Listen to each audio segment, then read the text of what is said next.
Good morning, Vietnam. And the rest of the world. Wrong show. No, it was a good show. It was a good movie. Yeah. It's a good movie. Couldn't ever tell he was depressed. Yeah. I always like those little sayings, and they're like, it's so hot out there. There's Orange Man burst into flames. It's so hot out here. You can do crock-pot cooking. I don't remember. Dude, I remember all those lines. All right. I remember a lot of lines, but I don't remember much of those. I guess I only saw the movie once. That's all I need. Hey, you know what I was thinking this morning is yesterday late on the plane flying back from Colorado. The plane. I had an epiphany, and the epiphany was it was going to solve all the world's problems, but then I forgot.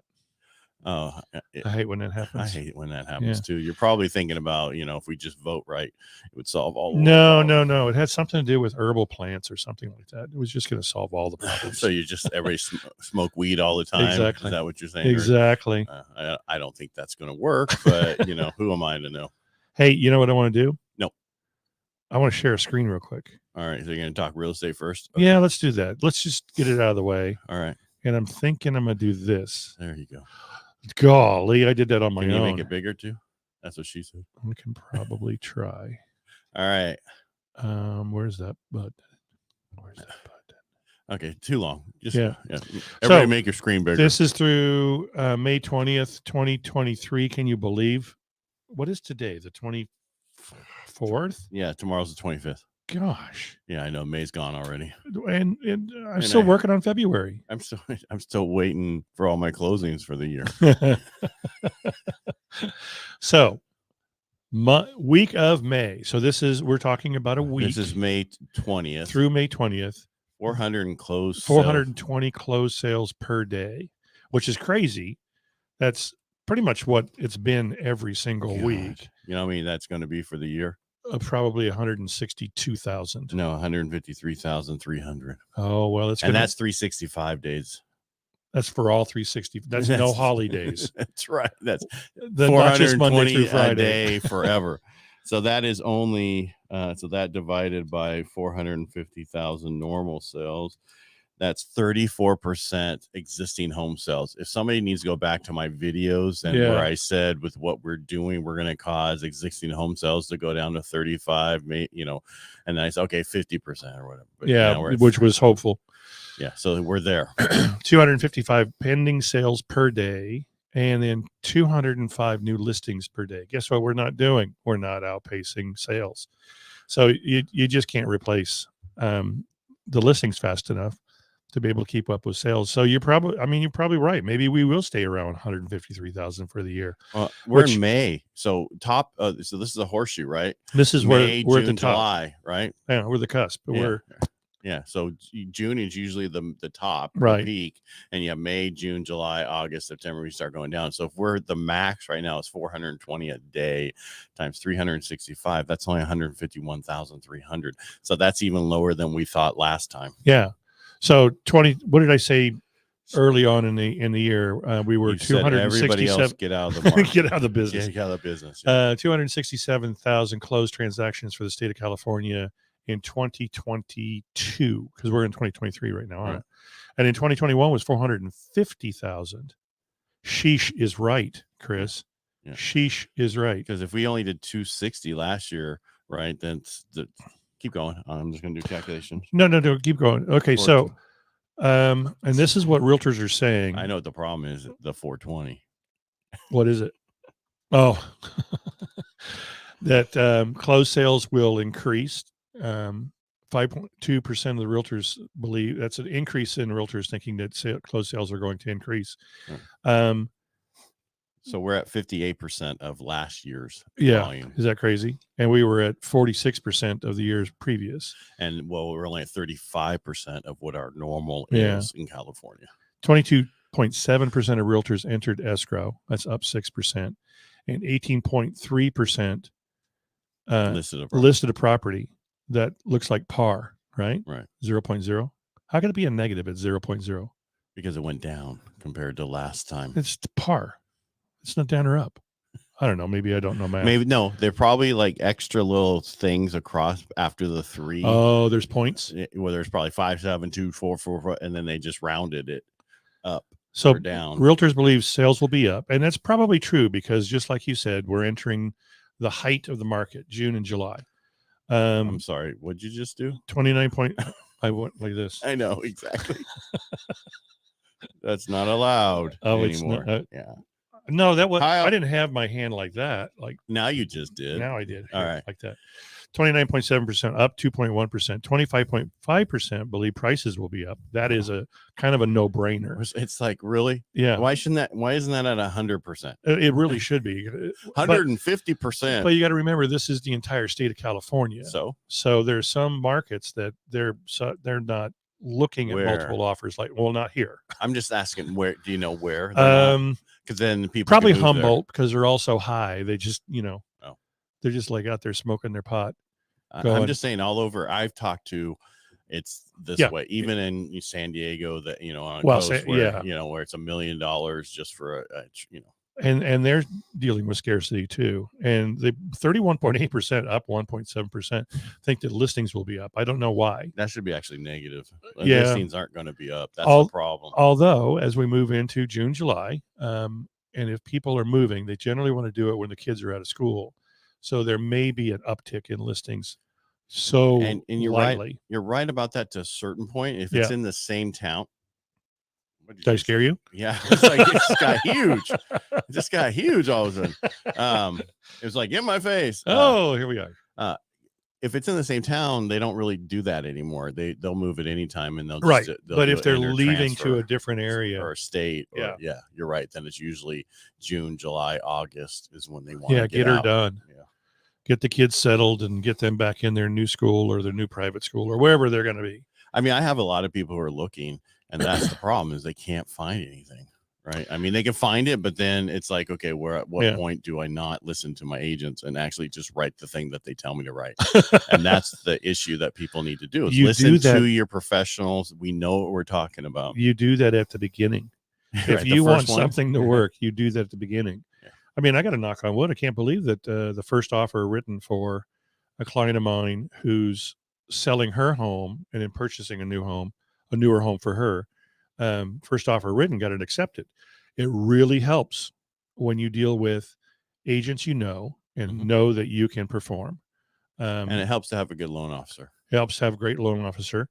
And it also helps to have those conversations to find out what their seller needs. Right. What does your seller need? Can my buyer provide that?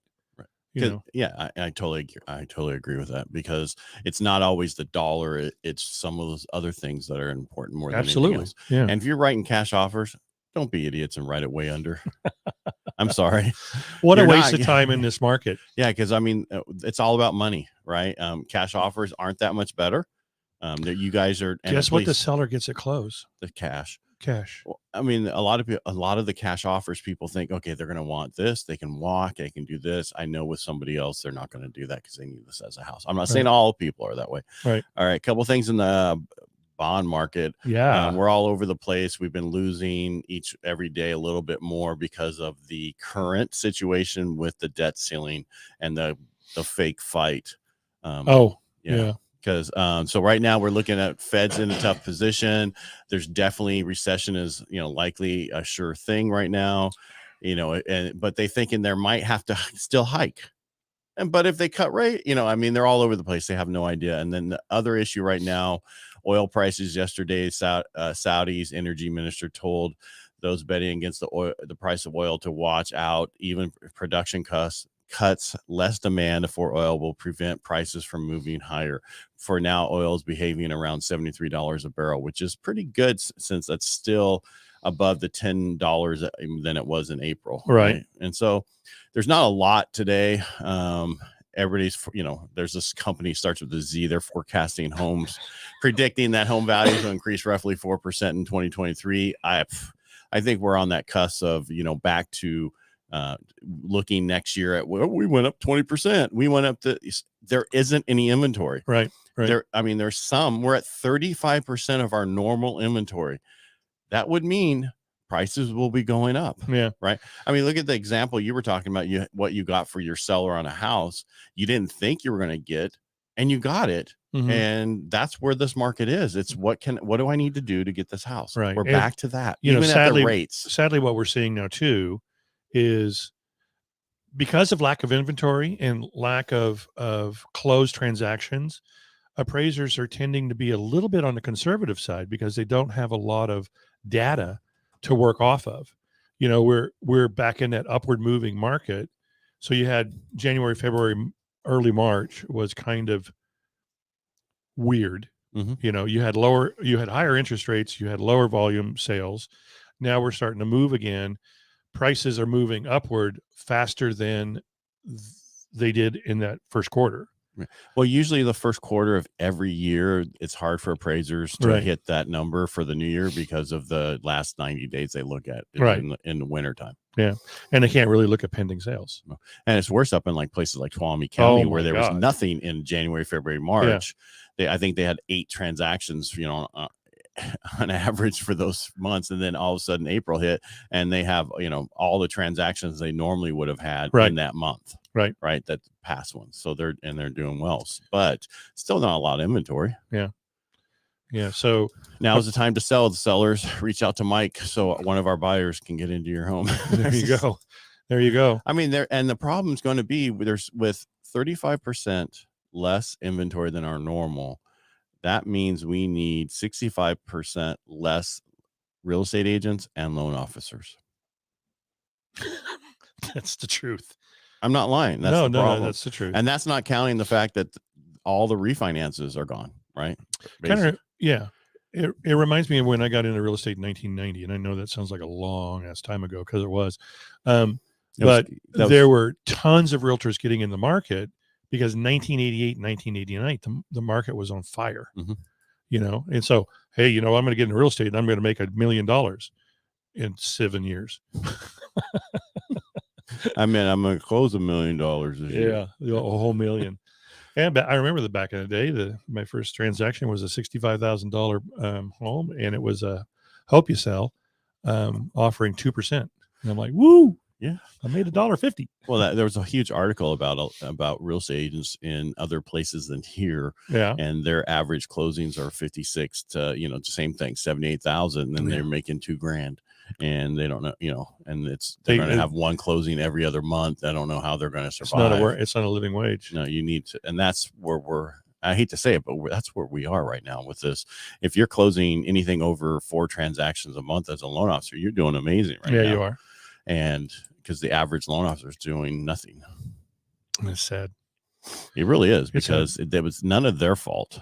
No, but it's the cyclical business of this market. No.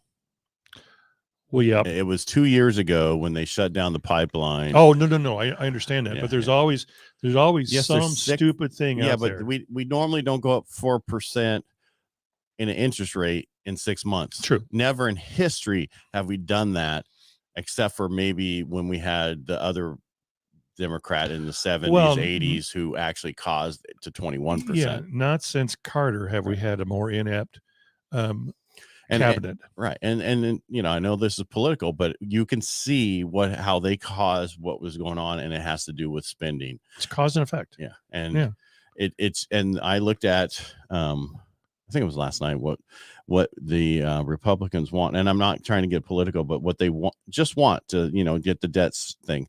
They want to raise the nation's debt limit by 1.5 trillion, rolls back spending to 2022 levels, impose a 1% cap on future spending, claw back unspent COVID-19 funds, rescind student loan payment relief, and cancels IRS funding for new staff.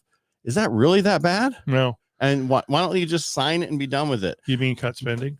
Yeah. Well, I had somebody reach out to me and send me some stuff like, because of this, they had to come back from the Japan thing early, which is the thing of the G7. Yeah. Well, yeah, because that's so important because blah blah blah. Okay.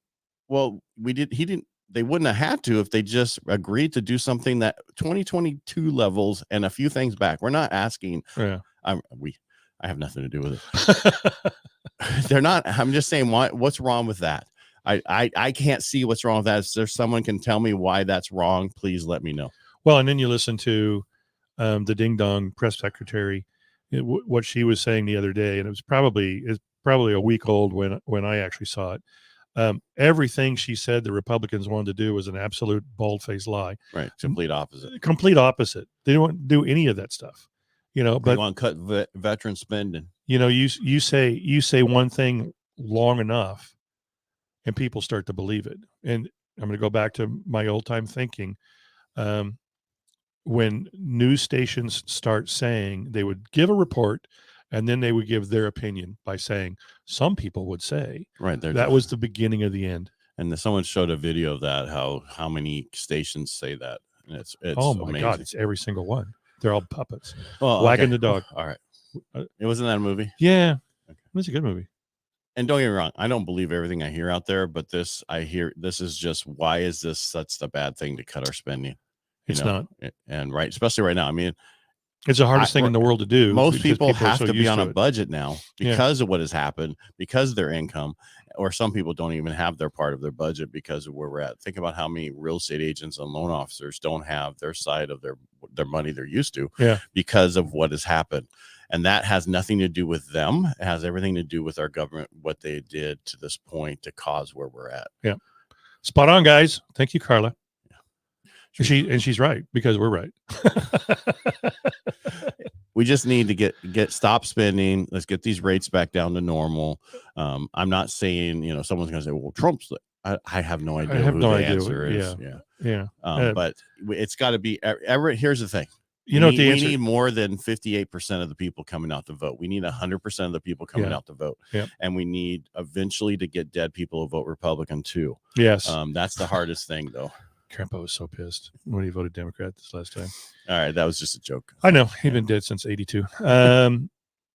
We need more people who want to work together.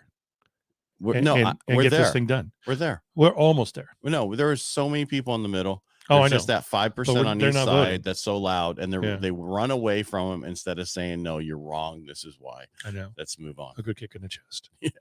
All right, everybody. Right. Thank you for watching. Thank you for listening. And we really appreciate Thank you, Brad Vondak. Yeah. And make it a great day. And we'll be back on Friday. Bye, kid.